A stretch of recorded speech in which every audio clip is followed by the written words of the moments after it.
சென்னை உயர்நீதிமன்ற புதிய தலைமை நீதிபதியாக KR ஸ்ரீராம் பதவியேற்கிறார். முதலில் இந்த காட்சிகளை பார்க்கலாம். I, Justice Sriram Kalpati Rajendran,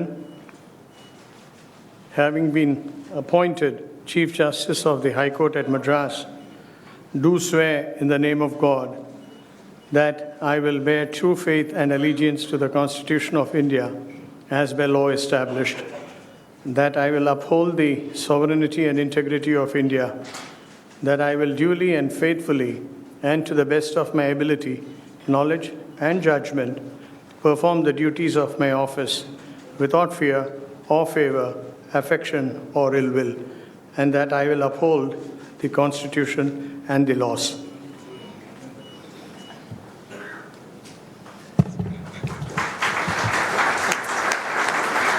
I sign.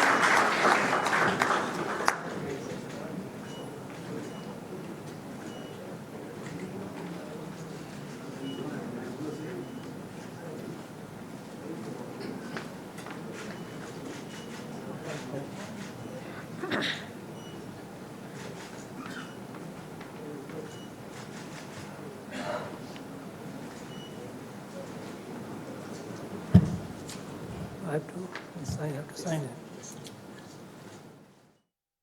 இதை பற்றிய கூடுதல் தகவல்களை செய்தியாளர் சுரேஷ் வழங்க கேட்கலாம். சுரேஷ், வணக்கம். உயர்நீதிமன்ற புதிய தலைமை நீதிபதியாக பொறுப்பேற்கக்கூடிய இந்த பதவியேற்பு விழாவில் யாரெல்லாம் பங்கேற்றிருக்கிறார்கள்?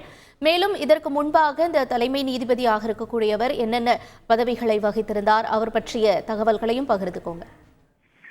வணக்கம். சென்னை உயர்நீதிமன்ற தலைமை நீதிபதியாக பதவி வகித்திருந்த சஞ்சய் விஜயகுமார் கங்கப்பூர்வாலா கடந்த மே மாதம் பணி ஓய்வு பெற்றார். அவரை தொடர்ந்து உயர்நீதிமன்றத்தில் மூத்த நீதிபதியாக இருந்த ஆர் மகாதேவன் பொறுப்பு தலைமை நீதிபதியாக நியமிக்கப்பட்டார். நீதிபதி மகாதேவன் உச்சநீதிமன்ற நீதிபதியாக நியமிக்கப்பட்டதை அடுத்து அவருக்கு அடுத்ததாக மூத்த நீதிபதியாக இருந்த கிருஷ்ணகுமார் பொறுப்பு தலைமை நீதிபதியாக நியமிக்கப்பட்டு அவர் அந்த பதவியை வகித்து வந்திருந்தார். இந்த நிலையில் சென்னை உயர்நீதிமன்ற தலைமை நீதிபதியாக மும்பை உயர்நீதிமன்றத்தின் மூத்த நீதிபதியான KR ஸ்ரீராமை நியமிக்க உச்சநீதிமன்ற கொலிஜியம் மத்திய அரசுக்கு பரிந்துரைத்திருந்தது. அந்த பரிந்துரையை ஏற்று நீதிபதி ஸ்ரீராமை உயர்நீதிமன்றத்தினுடைய தலைமை நீதிபதியாக நியமித்து குடியரசுத் தலைவர் சமீபத்தில் உத்தரவு பிறப்பித்திருந்தார். இதை அடுத்து இன்றைக்கு சென்னை உயர்நீதிமன்றத்தின் தலைமை நீதிபதியாக ஸ்ரீராம் இன்றைக்கு பதவியேற்றுக் கொண்டிருக்கிறார். அவருக்கு தமிழக ஆளுநர் RN சென்னை ஆளுநர் மாளிகையில் நடந்த நிகழ்ச்சியில் பதவி பிரமாணம் செய்து வைத்தார்.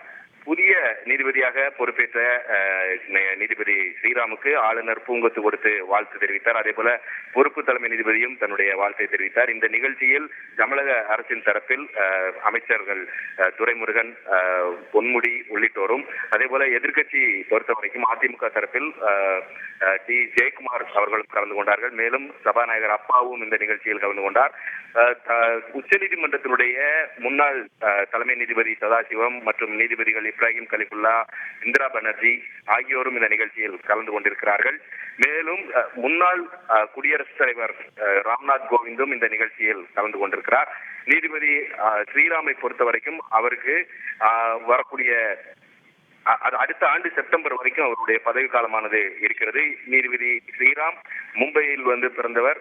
அவர் லண்டனில் சட்டம் பயின்று 1986 ஆண்டு வழக்கறிஞராக பணியை தொடங்கியிருக்கிறார். கடந்த 2013 ஆண்டு மும்பை உயர்நீதிமன்றத்தின் கூடுதல் நீதிபதியாக நியமிக்கப்பட்டு 2016 ஆண்டு நிரந்தர நீதிபதியாக நியமிக்கப்பட்டார். இவர் சென்னை உயர்நீதிமன்றத்தில் சுதந்திர இந்தியாவில் சென்னை உயர்நீதிமன்றத்தின் 34வது தலைமை நீதிபதியாக பொறுப்பேற்றிருக்கிறார் என்பது குறிப்பிடத்தக்கது. விரிவான தகவல்களுக்கு நன்றி சுரேஷ். செய்திகளை உடனுக்குடன் தெரிந்து கொள்ள உடனே சப்ஸ்கிரைப் பண்ணுங்க.